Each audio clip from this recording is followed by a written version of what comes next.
नमस्कार दोस्तों। आजकल हमें बहुत सी बार नए डिसीजंस लेने पड़ते हैं या नई चीज़ों की शुरुआत करनी पड़ती है। तो आज की कहानी में हम ये सीखेंगे कि किसी भी तरीके का नया डिसीजन लेने से पहले हमें किस तरीके से सोच विचार करके वो डिसीजन लेना चाहिए, जिससे कि हम अपने आप को भविष्य में होने वाले नुकसान से बचा सके। तो चलिए कहानी शुरू करते हैं। वाराणसी के राजा ब्रह्मदत्त के समय में बोधिसत्व ने एक श्रेष्ठी कुल में जन्म लिया था। वयस्क होने पर वह 500 बैलगाड़ियों पर माल लादकर इधर उधर बेचने के लिए जाया करते थे। एक दिन वे किसी बहुत बड़े जंगल के पास पहुंचे। अपनी मंजिल तक पहुंचने के लिए उनको उसी जंगल में से जाना पड़ता था। इसलिए उन्होंने अपने अनुचरों को बुलाकर कहा कि सुनो, इस वन में विप वृक्ष है, इसलिए तुम लोग सावधान रहना और बिना मुझसे पूछे कोई ऐसा फल, मूल या पत्र आदि ना खाना जो तुमने पहले कभी देखा ना हो या जिसे तुम पहले से जानते ना हो। सब लोगों ने उनकी यह बात स्वीकार कर ली। इसके उपरांत सब लोगों ने वन में प्रवेश किया। उस वन की सीमा के पास ही एक गांव था और उस गांव के बाहर एक किमफल वृक्ष था। शाखा, पत्र, पुष्प और फल आदि सभी बातों में वह किमफल वृक्ष आम के वृक्ष के समान था। केवल देखने में ही नहीं बल्कि स्वाद और खुशबू आदि में भी उसके कच्चे और पके फल बिल्कुल आम के फलों के समान ही थे। पर पेट में पहुंचते ही वह फल हलाहल के समान अपना प्रभाव दिखलाते थे और खाने वाले के प्राण ले लेते थे। बोधिसत्व के कई पेटू अनुचर दल के आगे आगे चल रहे थे।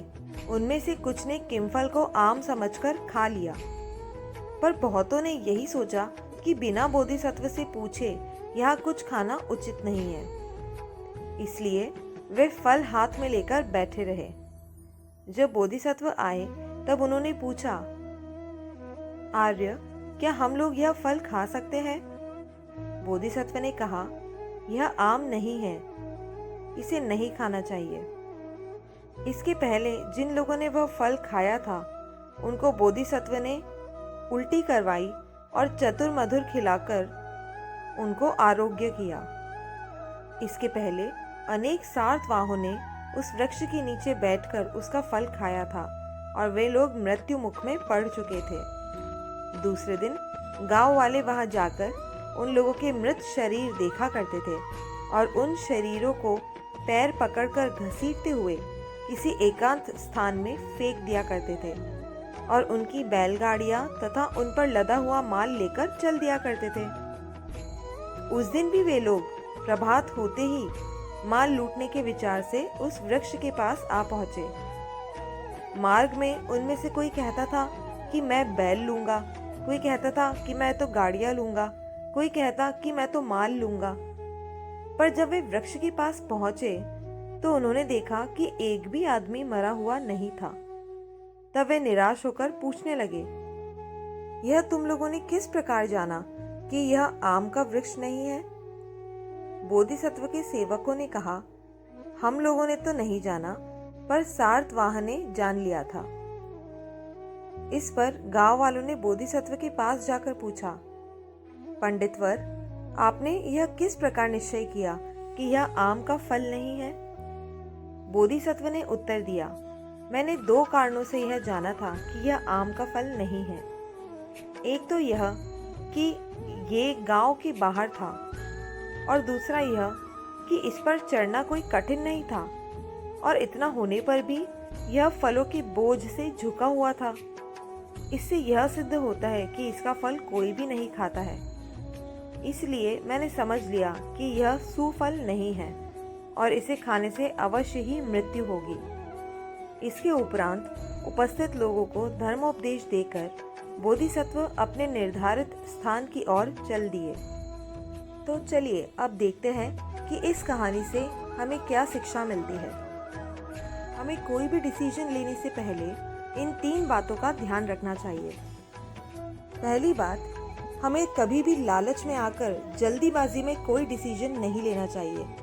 ठीक उसी तरह जिस तरह भगवान बुद्ध के कुछ अनुचरों ने जल्दीबाजी में आकर वह फल खा लिया। यदि भगवान बुद्ध सही समय पर उन्हें उल्टी नहीं करवाते तो वह फल उनकी जान भी ले सकता था। दूसरा, कोई भी डिसीजन लेने से पहले हमें अच्छे से उस चीज़ के बारे में जांच पड़ताल कर लेनी चाहिए और साथ ही यह भी सोच लेना चाहिए कि इसका एंड रिजल्ट क्या होगा।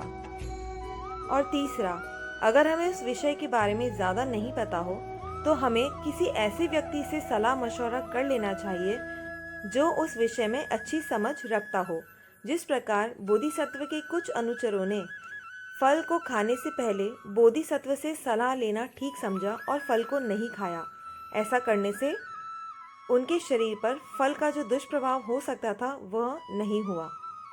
तो दोस्तों, कोई भी डिसीजन लेने से पहले यदि आप यह 3 बातें ध्यान रखेंगे तो आप अपने आप को भविष्य में होने वाले नुकसान से काफ़ी हद तक बचा लेंगे।